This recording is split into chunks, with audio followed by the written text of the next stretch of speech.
New Thought Media Network. We are a global broadcast network of positive music, media, and entertainment, inspiring humanity's evolution along the journey of enlightenment and creating a world of love, peace, empowerment, and prosperity for all. New Thought Media Network. Positively inspiring.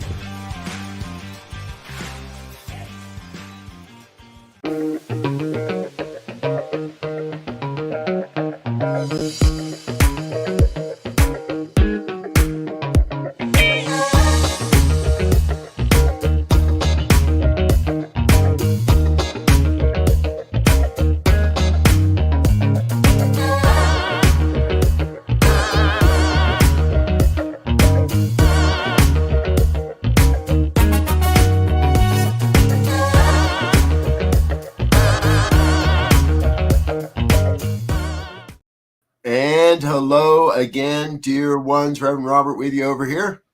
Rev Z right here.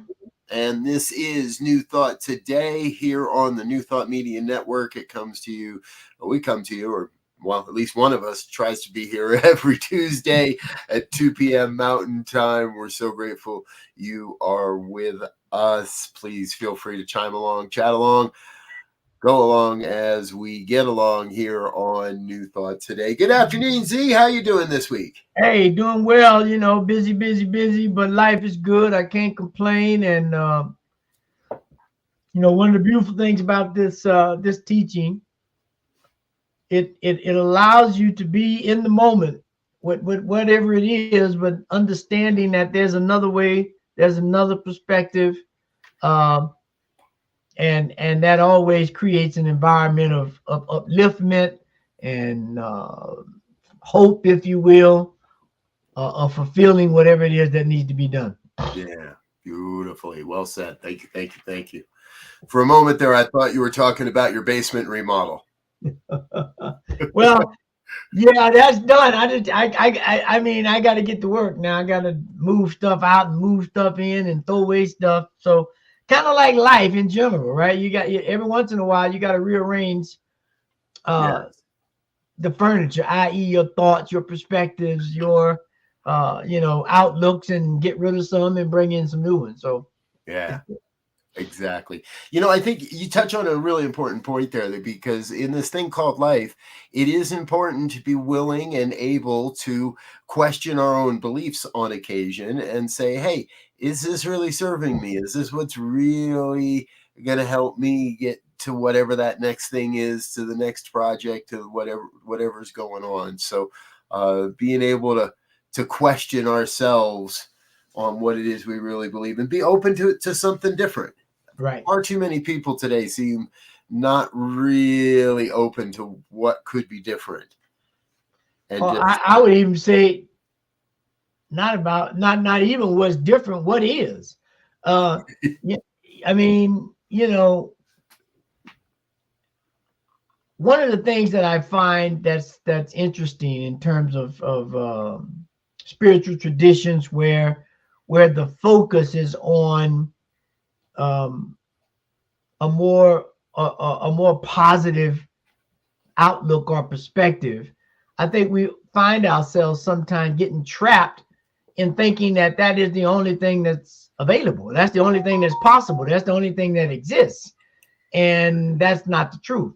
And so when we begin to look at it in that way, it begins to skew, I believe, it begins to skew everything, basically, our outlook, our perspective, our choices, the way we handle challenges or outcomes. I mean, it really begins to affect us if we don't keep, as they say, a both and, looking at both of the extremes or both of the opposites, and knowing that from that comes another option. Yes. And you speak my language when you start using language like both and another option. Because that's always been what I've believed. That's a huge part of how we get to innovative ideas, how we get to thinking beyond. People say, think outside the box. So we got to think beyond even the fact that there is a box, right. and start really looking at what does somebody.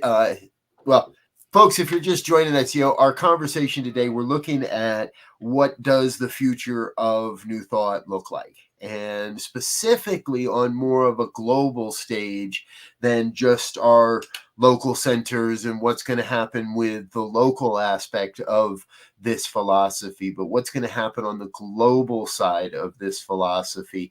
And I'm struck by a comment that a colleague made in a conversation earlier today around a question: what will it look like? How will we know when our objective has been met?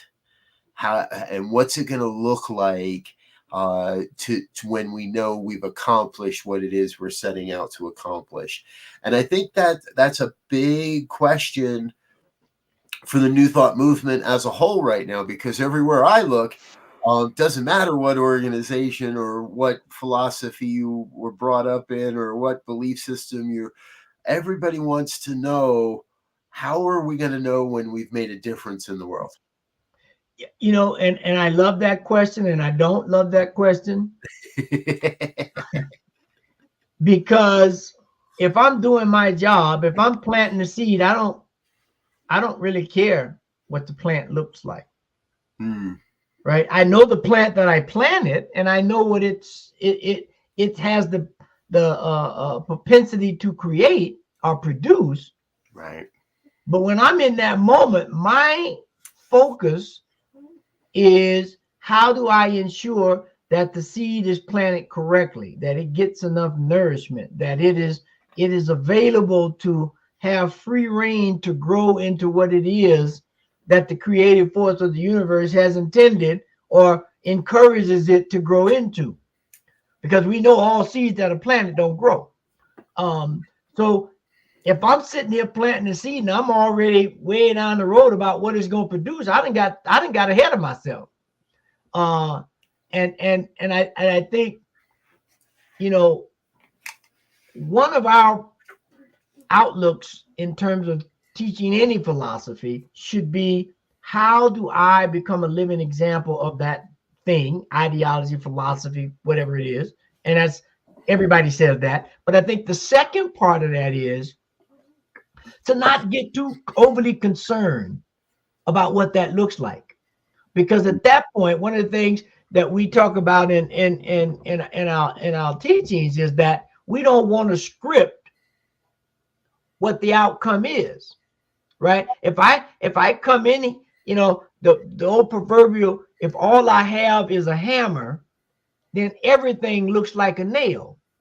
I got to get a screwdriver and a wrench and a saw. I got to get a bunch of other tools in my toolkit to begin to see different options. Agreed. So it's gonna be interesting, I think, to determine or for a group to succinctly paint that vision. Right. And one last thing, I think it'll be more like what we already deal with. We'll be painting principles that get a chance to be applied in different ways in different environments, speaking to the globalness of what we're talking about today, and not think that, this teaching is going to look the same in Africa or in Latin America or in Europe. Right. Exactly. And we already know that it doesn't. We already do. We have those early pioneers into other cultures, other regions, other continents. It's long been held that New Thought is a purely American, and at the time people would say religion. Now we're all afraid of saying religion anymore, so we don't use that word anymore. That's like a dirty, nasty word in the New Thought movement anymore. So we don't say we're a religion, but we are truly North American centric. We are truly authentically North American. And so it makes sense that we've had some really, new thought. I say we, but the new thought philosophy has been able to gain a foothold, a strong foothold in Latin America and South America. Right. There's a smattering of new thought across Europe here and there. There are some promising communities being born in across Africa, South Africa, Kenya. We do still have people fighting for justice under the New Thought banner in the Ukraine. And I guess using the word fighting probably might not be appropriate. I don't think any of them are actually out on the battlefield, but they are using the New Thought principles to anchor themselves in community and in safety in the midst of a country that is being bombed and that is at war. So we can see New Thought rising up in places. I guess part of the question is, do we need even play a role in any of that? Or should we truly just sit back and say, cool, and let... I think as the progenitors of the idea, if you will, we have a responsibility, I think, to make sure that we make every opportunity to avail the information that we have and the tools that we have used to get a foothold, if you will, in this country. And then, you brought up that religion word up front there. When there are other organizations within the New Thought movement, but for religious science or science of mind, the one that is the anchor for Centers for Spiritual Living, Dr. Holmes, the founder, said, I am creating an educational institute to highlight the golden thread that runs through all religion. We don't need another religion. Yeah. We need to understand that we're all looking at this 360-degree circle of life from a different slice of the whole. And that when we can open up that perspective and open up our vulnerabilities of being wrong, of being blind in how we look at things, then we begin to see, as he said, that golden thread that runs through everything. Yeah. Because if we did, we wouldn't need to be giving money to Ukraine or any other place for war, because those things we'll still have difficult disputes, but they won't get to a point to where we're wiping out people. True. Very true. That's what I believe. So New Thought has a role in the evolution of humanity's experience on the planet. That we know. That is happening in other places that we know.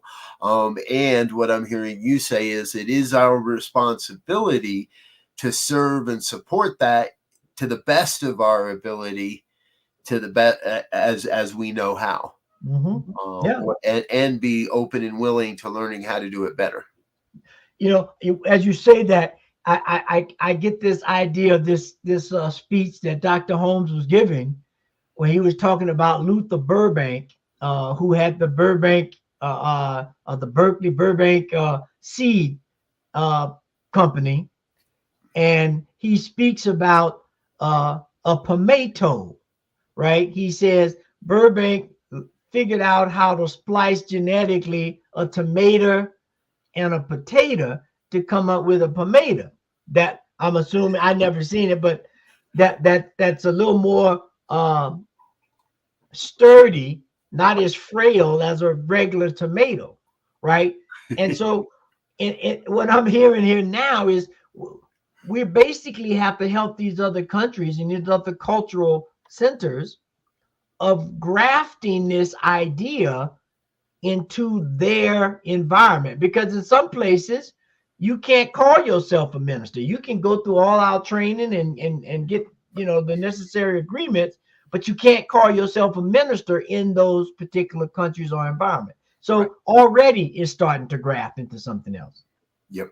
And that is true in South America, Latin America, those that have completed Centers for Spiritual Living and have credentialed with CSL. We have grafted the term spiritual director, and that is acceptable. Right. When we talk about the Ukraine, we don't have churches in the Ukraine. That does not happen. Nobody gives that a church in the Ukraine. So it is, and I think that's an important piece in all of this, is to make sure that we are not colonizing other country, other forms or other uprisings of the New Thought philosophy, but nurturing. And I know that I know how much we both love the analogy of the seed and the soil and the plant. And you already talked about the seed here today. So, but once that plant starts to grow, we've got to be willing to nurture it. Yep. And each plant, whether it be a tomato plant or a pepper plant or a potato, I don't know if it's a red potato or a white tomato. I'm not sure which way we're going here. I'm gonna have to go look it up after we get off here. Yeah, I need some verification, to be honest with you, on this one. So, but whatever it is that we're growing, it takes different care cycles. It takes a different consciousness of caring and support and how to nurture something to grow, rather than just saying, well, here's the book, good luck, hope you grow. Right. And you know, I was just in a conversation at a book study group on Dr. Sean Ginwright's book, The Four Pivots. And we were looking at that third pivot on moving from problem to possibility. And one of the things that came out that was pointed there was that when we begin to look at how do we use things to resolve issues or solve problems or create different opportunities, wordsmithing or wordplay, better than wordsmithing, wordplay is very key, because it begins to create different images in your mind, i.e., when I say a minister or a spiritual director. Right away, when the word minister is heard, for a lot of people, they begin to limit their idea about how I have to approach this person and what status this person has and so forth and so on, which is very different when I hear a spiritual director, right? Because if I hear spiritual director, in my mind, potentially, I feel more inclined to engage with that person than I may with a minister or a reverend, because now that title has a different tinge to it. Yep.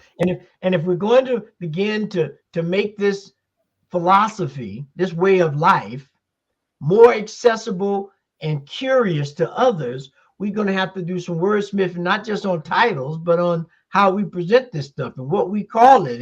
And because a lot of the words that we use have been, I hate to say, tainted, for lack of a better word, by popular culture, by people misusing the teachings or not understanding what they're teaching. Yep.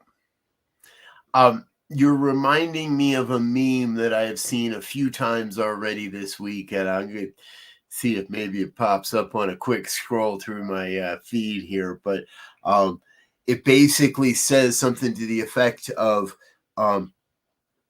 Christians aren't leaving the Christian church because of the teachings of Jesus. They're leaving the Christian church because they look around themselves and can't understand or believe how this vehicle is going to get them to a better, right? The juxtaposition between what is happening and what the true teaching was.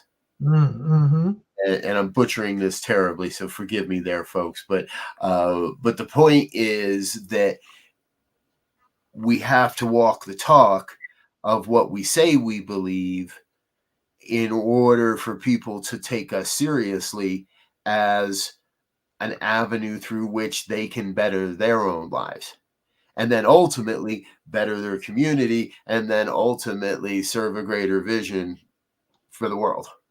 Now, and that's great, because I of course I had to go look up this Palmetto.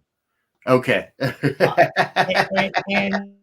and uh, and it's interesting because it's a grafted plant, just like Ernest Holmes said. The plant that grows out of the ground grows tomatoes. The roots produce white potatoes.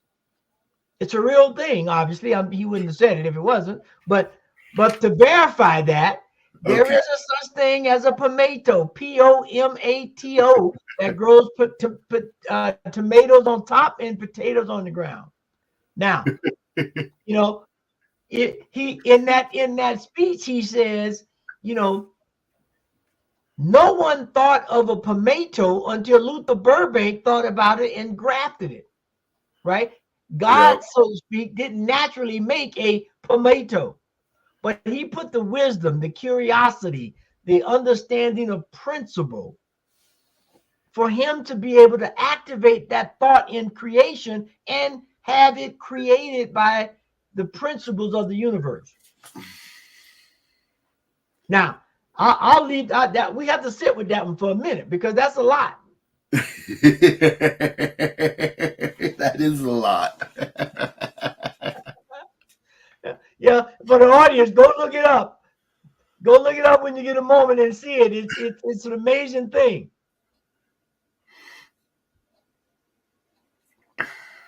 So we have to be willing to do that as well. That is the both and of it all. Yes. That is the possibility and the potentiality to transform what is real into what could really be. Right. And they begin to look at the efficiency of plant growth, right? I mean, Monday was Earth Day, and people, share their ideas about where we are, where we're going, how much is being taken up, how much forest is being cut down. But here's a situation where you can grow one plant and get two edible entities, if you will, very efficient. I don't know what the nutrient intake and outtake is from doing that. What they take out the ground and what they leave in the ground in terms of crop rotation and this kind of thing. But if we just take that idea to the next level of human beings, right?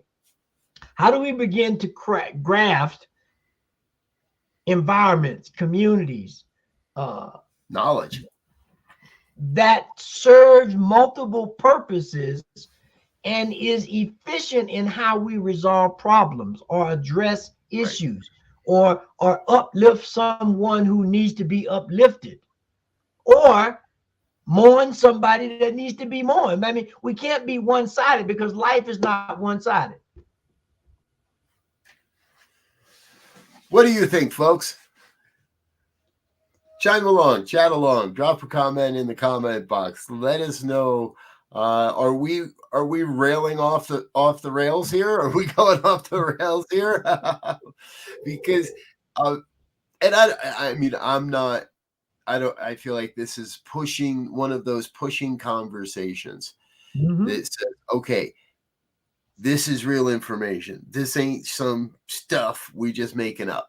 This is real information. It's obvious, and I assume that people are still growing these things. I'm not sure why I've never had one, or never had a potato from, or a tomato from one of these plants. Maybe I haven't known it. But ultimately, there is this: are we open to being expressions of the one? Or do we want to argue so vehemently for our limitations? That can't be real. No way that can be real. Do we want to argue so vehemently for our limitations that we get stuck within them? Right. Right. And the interesting part, I think, when I think about the session we just had on the 4 pivots, one of the things there in that third pivot is outlook. What is the outlook Right. that we see without this kind of teaching, without this kind of curiosity, without this type of investigation, if you will, and application, as opposed to just staying the course. All right. We see where that's taking. Yep. And that's where we're going to go in our next segment, folks. We need to take a quick break, say hello to a couple of our sponsors, let them know that their support and what they're doing to help us here at New Thought Media Network is well appreciated. However, we're going to be back in just a moment because I want to talk about that, right? Where do we go from here? How do we apply it, not only in our local communities or in our lives, but on a global scale? How does New Thought make that impact on the global consciousness of humanity? We're going to be back in just a minute or so. Stay with us. More to come on New Thought today.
And we're back with more of New Thought today on the New Thought Media Network. Folks, we do want to invite you, come on over and join our community platform. Get away from the mainstream social networks and pick yourself up with something positive. Head on over to our website, ntmedia.org. Along the top banner, you'll find a link that says community. Follow that and you'll get signed up for our free social network. We'd love to see you there with us as well. All right, Z. So that's one of the ways I see us doing this, making a place and a space available for anyone with internet access. Now, granted, not everyone has internet access, and we're solving that issue one country at a time, it seems, at this point. So I don't want to go down that rabbit hole, but what is it that you see? How do we get New Thought? Maybe not get New Thought. Let's not put it that way. How do we position New Thought to be part of mainstream culture? Ooh. Well, I'm stuck now on this Pameto idea, in that, because it opens up something here. In that it said, as I was briefly looking at it, they're looking at ideas now for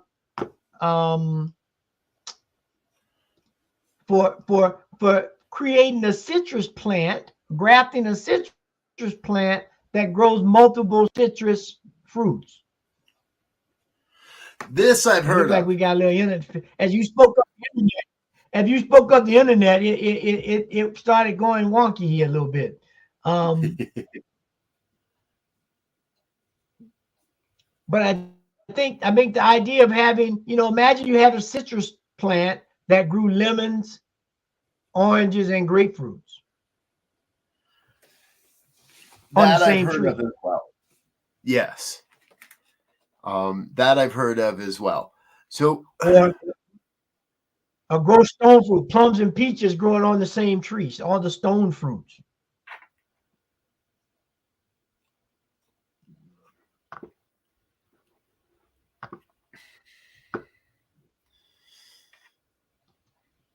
I'm sensing your fascination with this plant, and I'm looking for a way that, because here's part of what I believe.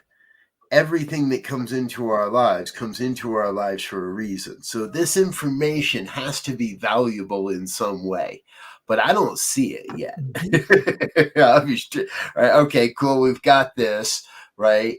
And it is very, to me, it's almost a little confusing after all this time, if the roots are potatoes and the fruit is a tomato, how they haven't blended tastes or flavor or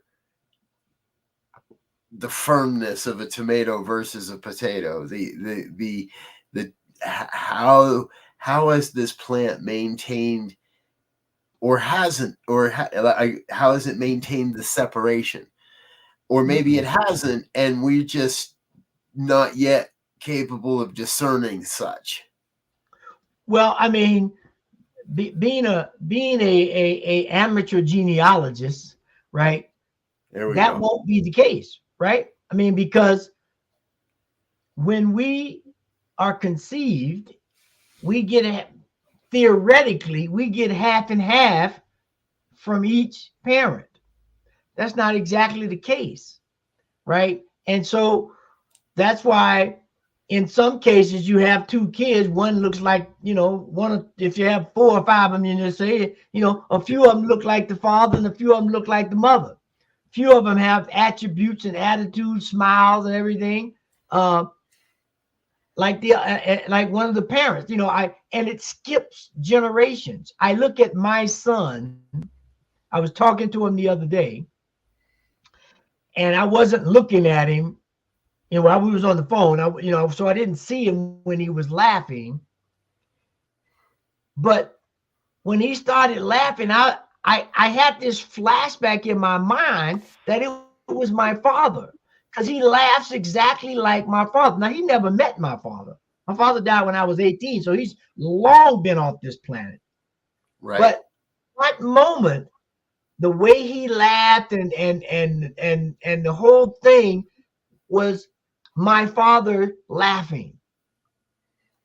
And that's how this whole thing happens when you start talking about genetics and genomes and splicing and putting together. We have an idea of what the final product may be. We know in some respect, but then we don't know. And that's going to happen to this teaching. It will begin to create and manifest and produce differently in Africa than it does in South America, than it does because if you think about a plant in this same context, the nutrients in the soil, if you will, are different. So my tomato in the United States may be a little more bitter than the one in Africa, because that tomato has has some volcanic soil going on, lots of nutrients. Where over here it's clay. We don't, it ain't the same. Challenges. So this is how we get those little red tomatoes, right? Or potatoes. That tomato grows the cherry tomatoes. The cherry tomatoes and the little red potatoes. Yes. I love what concept. And as I always say, from an Islamic perspective, there's a saying that goes, if the divine had not created any scriptures, nature is the most potent, most correct, and most avid scripture of the divine. So we have to begin to be more observant, to be more curious, to ask better questions. And that's what a new thought, i.e. new thought movement, is about. How do we begin to ask better, different, more curious questions to address the problems, whether it's on a personal, communal, or global level, Right. to create a world that works for all? Yep. No, I agree with you there so much, right? It comes back down to the power of the questions that we ask, the intentionality of the questions we ask, the willingness to listen when we're being given the answers to the questions that we've asked. Right. Because far too often I watch people ask poor questions, ask poorly idealized questions, or Self-serving. and self-serving, and then don't pay attention to the answer when it shows up. Right. Right. And you know, that was one of Ernest's fortes, I believe, is he asked questions because he looked at the world a little differently. Especially when he was in California, coming from, we talked about the different cultures in the different countries, but Ernest was born in Maine. I mean, in Boston, rather. And he came from that East Coast Boston idea and moved out to California. Now, you're talking about a shock. I'm sure that was a shock. Yeah. In terms of the way things were. And he got a different, I love Ernest, his statement sometimes. He makes this point in one of his lectures about one of his best friends, who was a practitioner, was making a prayer for someone, treatment, and he said his friend didn't feel as if anything was happening. He didn't feel anything, right? So he said, well, look, you need to go. He said his wife told him, he said, he was a big coffee drinker. So she said, look, you need to go get a cup of coffee and come back and try this again, right? You need something to shift your perspective. You need something to be able to open up another portal of how to ask the questions or how to look at the situation. And right now, I feel, myself included on times, I come to the table with a fixed idea of what's needed. Yep. As opposed to being open and allowing whatever is needed to flow through. Yep. I think I may have shared this with you. I don't know if I've shared this with this audience. Recently, I had a kind of a one of those fun experiences where there was a specific commercial advertisement that just kept showing up on my news feed. Whatever video I might be on, whatever platform I might be on, this one specific promotion just kept showing up. And I remember very clearly one night going, well, damn it, when are you going to stop showing me this?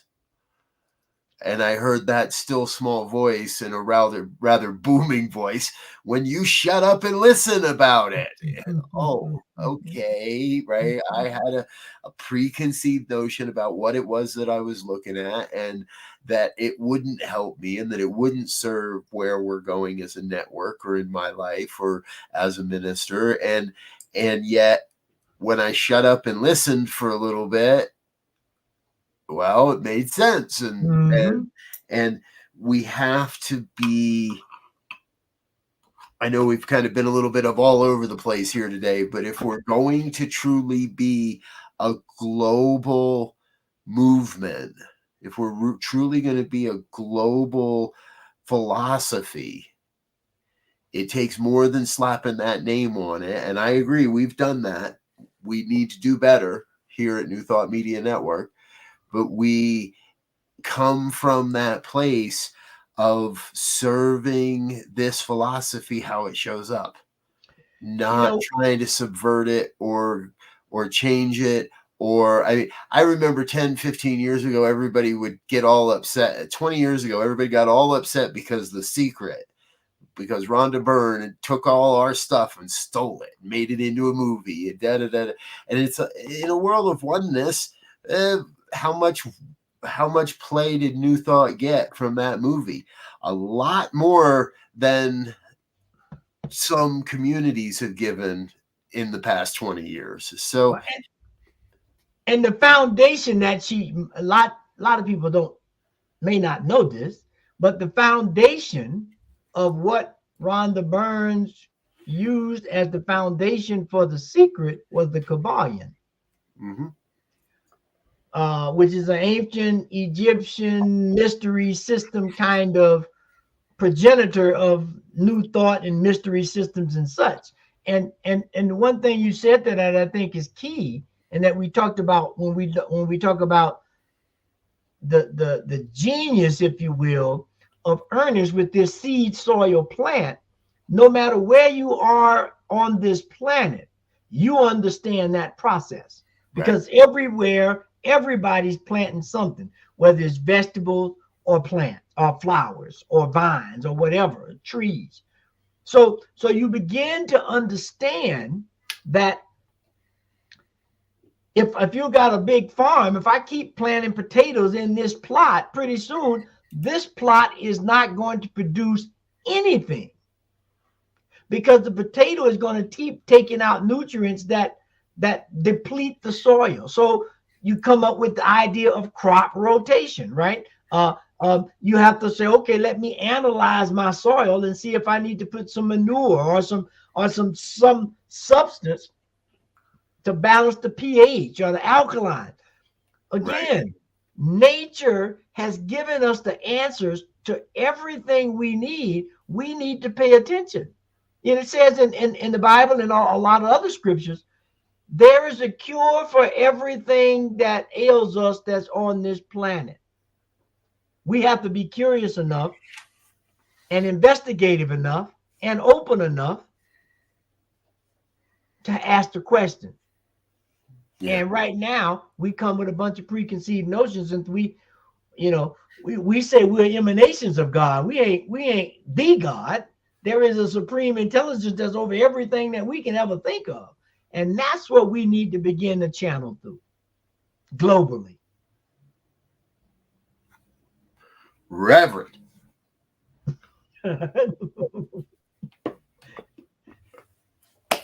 I love it. Yeah. I love this. I love when we get together like this, because we never know. We have a topic and we have a place, again, where we think we're going. But when we're open to the spirit and we allow ourselves to be conduits of, it goes where it needs to go. And as the verse goes, those who have eyes, let them see. Those who have ears, let them hear. And that's the best we can do. Yep, exactly. I want to echo what you were just saying there, right? We come with ideas, but those are just our human ideas. And when we really open ourselves up to the divine, no matter how you may define it, no matter what name you might use, no matter what statue you have on your altar, no matter what picture you have on the wall, when you really get into listening, into your relationship with the divine, you cannot go astray. Right.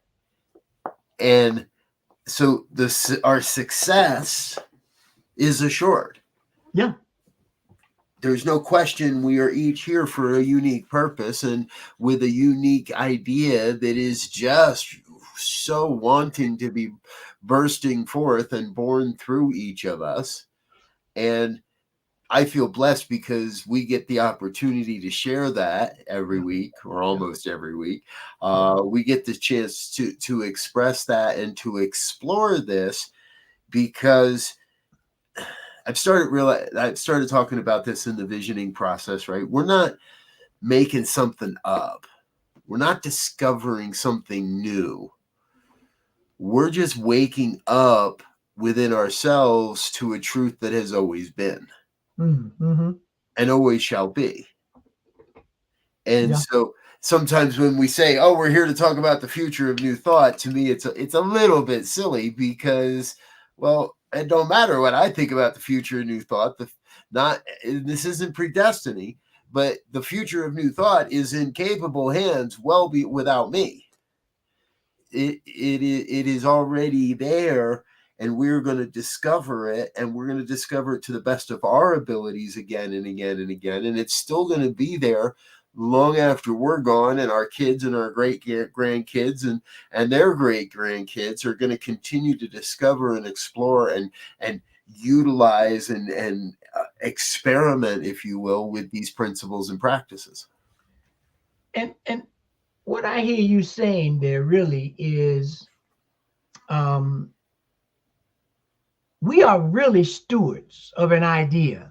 It's a great point. Yeah. And I think the best we can do is be good stewards, right? Which means I have to be attentive, but I also got to be observant and respond in kind, right? Because, to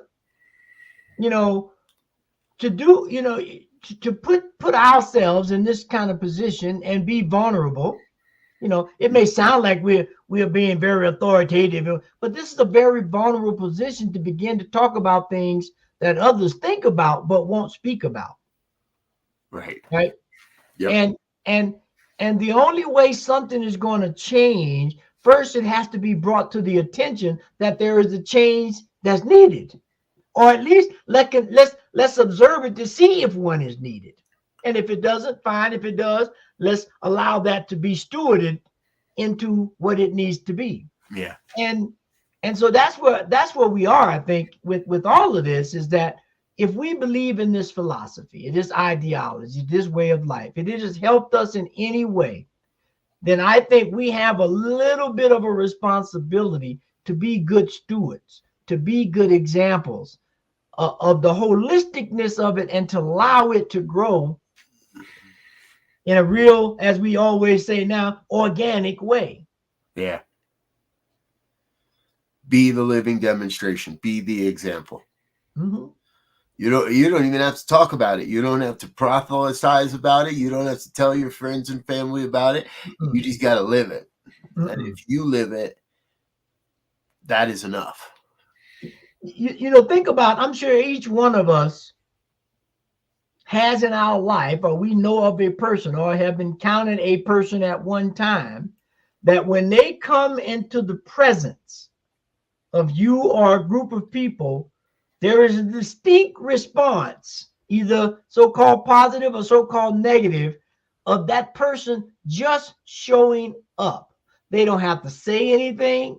They don't have to do anything. But the energy, the aura, their history precedes them in terms of what to expect or what will be elucidated when they come into the room. You think about a Dr. King, or you think about a Maya Angelou, or you think about someone, a Donald Trump. Mm-hmm. When they come into a space, there is an energy, there is an aura, if you will, there is a spark that is there, and nothing has to be said. Very true. I'm withholding a joke here, so we'll save that one for another day, because I don't want to soil this conversation in that way. So anyway, so yes, and so for me, that all comes back to the point of, okay, that's the point where, once you recognize this truth, mm-hmm. and once you recognize that everyone may be a revealer of this grander truth, anyone can have the air of a Donald Trump or a Mahatma Gandhi or a Dr. King. Anyone can hold that gravitas, if you will. Yep. The question becomes, what are you going to do with it? Mm-hmm. Right? Ernest Holmes are that famous phrase, there's a power for good in the universe and you can use it. And along the way, that also begs the question, will you let it use you? Because that power for good is a power for good, not a power of destruction, not a power of a force for anything other than good. And we have to look at how people wield the force. Exactly. And you have this idea, right, of once you know, there's no way not to know. Right. So unless something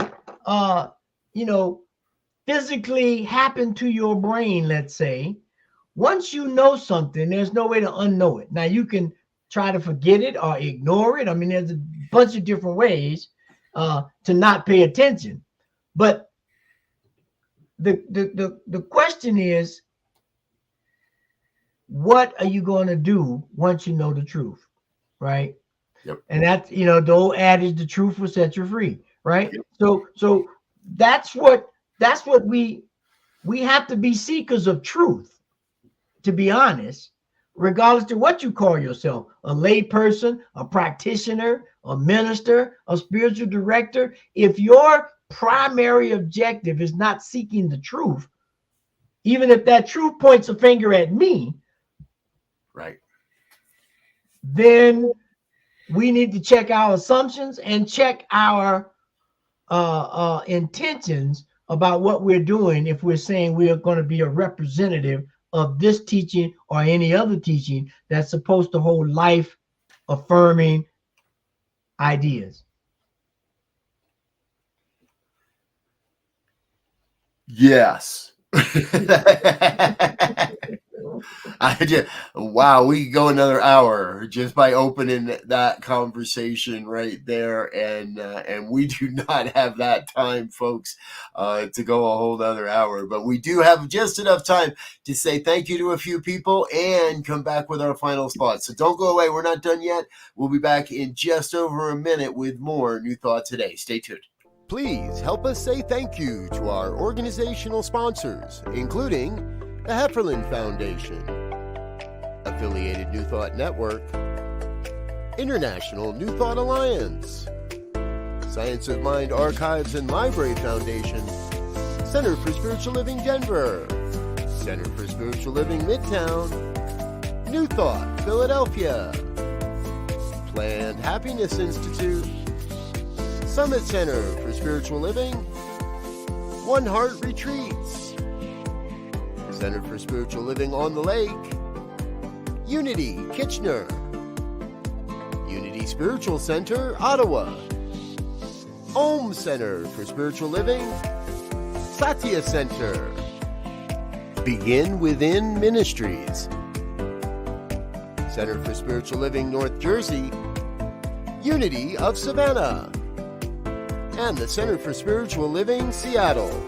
as well as all of our individual donors. Thank you for being part of the New Thought Media Network. Please like, share, and subscribe.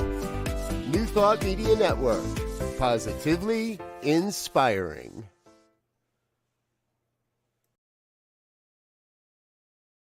And we're back with more of New Thought Today here on the New Thought Media Network.